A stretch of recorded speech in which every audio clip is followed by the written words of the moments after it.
বল নিকাশ রে বোলিং রে এফা আছে না, এটা কিন্তু উইকেট। দারুণ বোলিং করেছে। পরবর্তী বল নিকাশ, ও রে তিনটা বল স্টামে, জাস্ট হেফা স্টামে তো সরায় না, তাহলে 3টা বলে আউট। আচ্ছা নিকাশ পরবর্তী বল নিয়ে, ডেলিভারি ছিল কি মারে,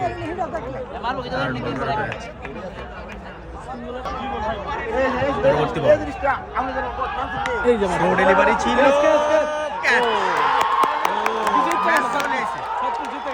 চাঁদপুর রাতে ম্যাচ চলে এসে অনেকটা। চাঁদপুর